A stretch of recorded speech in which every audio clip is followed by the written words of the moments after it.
Nienajadly against Chris Doane. Chris Doane, what a player.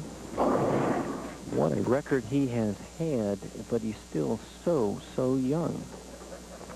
He did very well in the Hoinky Super, wasn't it? Very well is an understatement. He lost to the champion, Tish Johnson. Pocketed, I believe, $45,000. And for those of you that don't know about the Super Hoinky, it does run over Thanksgiving weekend right here in Cincinnati at the Western Bowl, and they give away over $1 million in one weekend. It's pretty exciting stuff.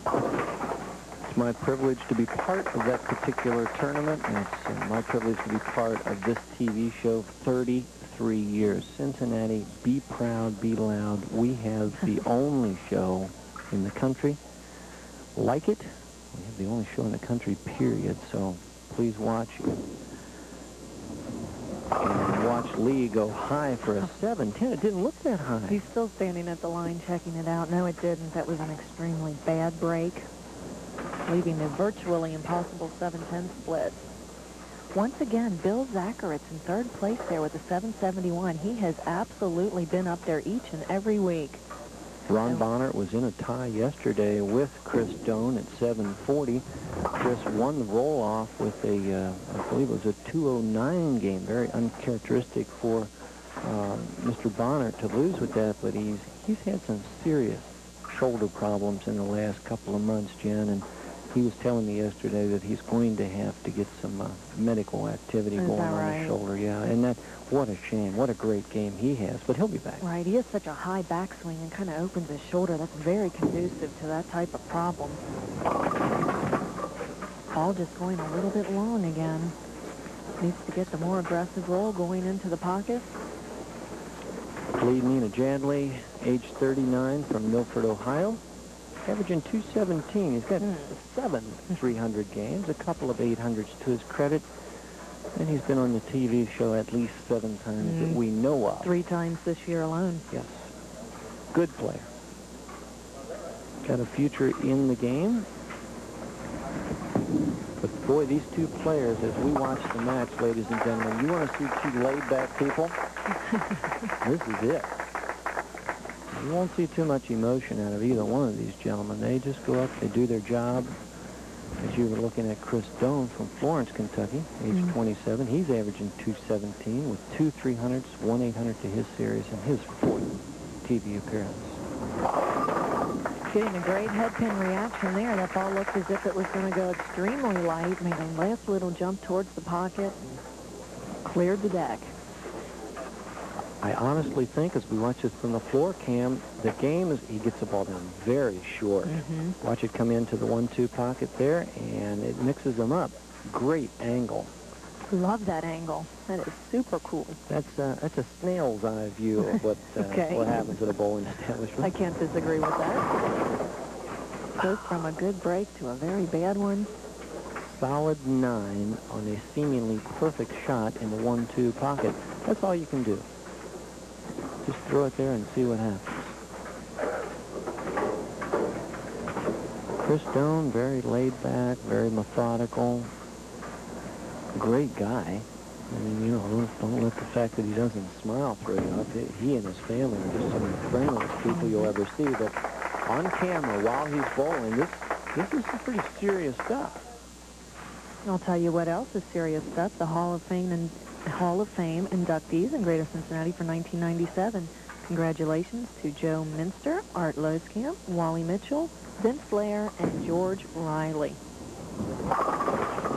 There's a fine elite group of bowlers. Some of them are for more meritorious service. You watch the very disciplined style of Lee Nienajadly, staying down at the point of delivery, entering the 1-2 pocket right here, and it's 10 in the pit. Every pin doing its job for Lee, and even though he looks a little awkward after the ball is delivered, he is very sound right at the point of delivery. Trails by 11 pins, and that's because of that open in the first frame. Lee, a very disciplined player. Well, he started running that one out, Jen. Whoa.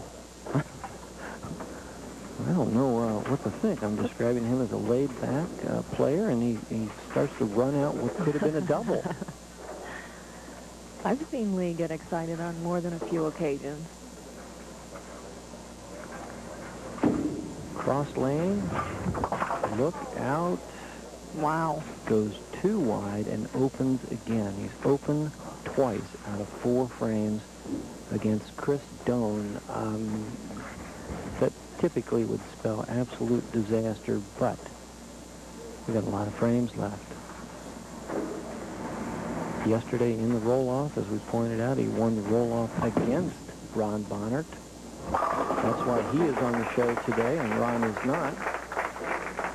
Once again, Lee gets an open. What does Chris do? Gets up and just pounds the pocket for all it's worth. Watch this excellent roll here. Great release, working towards the pocket. There it is, solid. Snaps that 7-pin out at the last second. Good, clean roll. If he solves the left-hand lane, Jen, I wouldn't be surprised to see him take it off the sheet. He's got that kind of game. Is the left is wider. A mixer. I'm not sure that's solved, but at least it's a strike. It appears to me as if Chris has moved out a little further to the more outside part of the lane, going over perhaps the 5 board, getting into that dry, and the ball takes over and rolls heavy. We're going to have the, I think the Fuji or the Goodyear blimp is scheduled to fly in here sometime today for our aerial work. I'd like to thank them each and every week for bringing their crew in. It's a crew of midgets. They work the Cyclones game, too. You know, that same blimp that flies around. Lee going light, leaving me 3, 5, and 9. Difficult spare. Not one of his favorites. It's especially tricky when you're not properly lined up into the pocket real solid, because that's where you're typically going to move off of your strike target. Well, you pointed it out, Jen, and it's a fine-tuned type of spare. It's one that he says he's not comfortable with, and when you're not lined up for the pocket, you're just guessing. Lee has a whole half of a game left, though, so we can see if he can get his act together here and give us a good performance. Well, we hope so, Jen, but 3 open frames out of 5, and your opponent has a double working with no holes. It's going to be tough. Little break for him there. He's happy. He'll be happier when he makes it a double. The light slapper, he's going to take this ball out from about 14 out to about 7. Barely hit the head pin, goes to the right-hand wall and gets the mixer. Well, he's not overly impressed with himself on that shot, but he will take it. Chris Doane, a double working. But really getting that head pin to splatter the rest of the pins. Well, very amazing reaction. Even in this young man, we're seeing some experience here. Why adjust something that's working? Head pin, center screen, going to go to the right-hand side, kick off into the 10 and the 6 pin. It takes them both out. Now, a younger person with no experience would say, wait a minute, I'm going to fine-tune this so I can crush the pocket. I think Chris is good enough to leave well enough alone. Absolutely. He has the pins going from left to right. 54 pins in the lead. Just a little too quick. Just got up and was not ready. Lazy. 54-pin lead. Not a good shot. And as he grows older and he's tied up in closer matches day in and day out, he's going to have to make this shot. Until you're 100 pins up and there's 2 frames to go, the match isn't over. That's right. Had a lot of positive comments this week about our friend Betty Burbrink. Oh, wow. And her great action, and just a fantastic lady. You will be amazed if you didn't see it when it happened. You will see it on replays someplace. This woman is amazing. How old again? Betty is 91. We'd like to say hello to her this morning, watching at home in Alexandria. I'd also like to thank my husband, Ken, went and picked her up and got her here. Needless to say, she does drive, but not on the highway at 91, so she's just an incredible woman. A real treat. Exactly right. 41 pins. The difference between these two players right now. Lee Nienajadly looking for some divine intervention. What's he looking for here? That's it. Well, I think he wants... Oh, we got to... Okay, we're going to have a re-rack. didn't like the way the pins were situated for Just some in case, reason. he is on a double after all. You'd Right. like all the pins to be in their proper placement to maximize your potential for a strike, as if you did hit the pocket. Yeah, at the lower levels, folks, just, you know, throw the ball, have some fun, and see what happens. But at the higher levels, you need the pins where they belong so that they fall. It's all math. You math majors that are at home working puzzles all the time, come out and go bowling. You can use your bowling, your math expertise on the game. A three-bagger, Jen? What do you think? Well, I think if Lee can strike out in the 9th and 10th, I believe we're looking at 216. It probably will not be enough to win against Chris Doane, but a shot like this can at least try and get him back into the match with some potential to salvage his game. Chris Doane leads by 31. Can he make it 41? I don't think All of a sudden, he's going high. Well, slap me in the mouth. I thought he was smart enough to just keep it light. And he is. Probably just a little timing glitch, getting the ball down a little bit too early. There you see the 4-10 split. This can be made by sliding the 4-pin into the 10. You got to hit it thin, a little heavier than that. Well, that's going to tighten up things, but still, he has a commanding lead. But things could go the other way for Lee Nienajadly, seeing that he could strike out in the 9th and 10th. The momentum has completely flipped over. There you see our scoreboard, which we will be redoing for 1998, folks. We've heard you. It's not quite big enough for everyone to see, and the colors aren't quite right, but we will fix it for next year. Going light. Unbelievable. Advantage. Lee Nienajadly from the momentum standpoint. Not from the score, but that's even getting closer as Walt Tarpley and my lovely wife, Sandy Newrath, are calculating the difference between these two players as we speak. This is going to be such a key shot right here in the 9th frame for Lee Nienajadly. This is everything. This is it. 9th frame. Lee Nienajadly can take it out and put Chris Doane on the bench.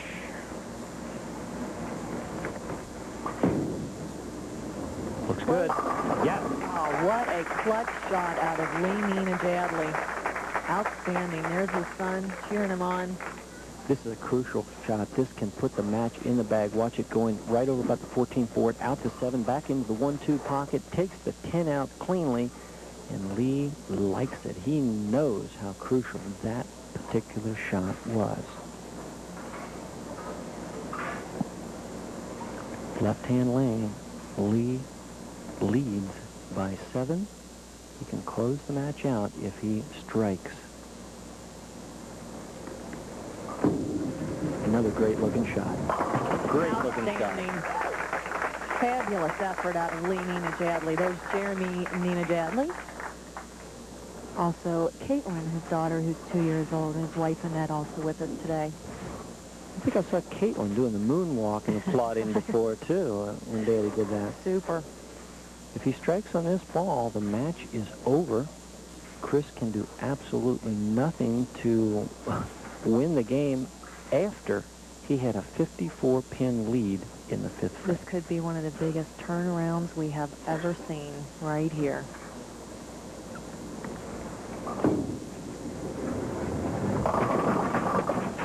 Oh, the put away. Shot. Well, now the pressure is going to go right back to young Chris Doane. He will be in the driver's seat at this point. Lee can go out with 205 with a spare here. That's going to force Chris to double. He is going to have to get the first 2 in the 10th, regardless of the spare. So your fate is in your hands, Chris.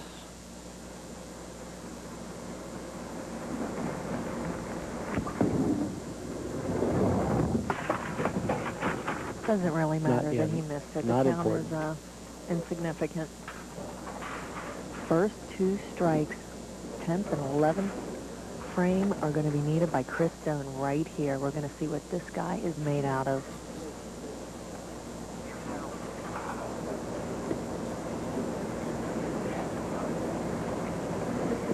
Chris Doane, right-hand lane, needs to strike on this ball or the match is over.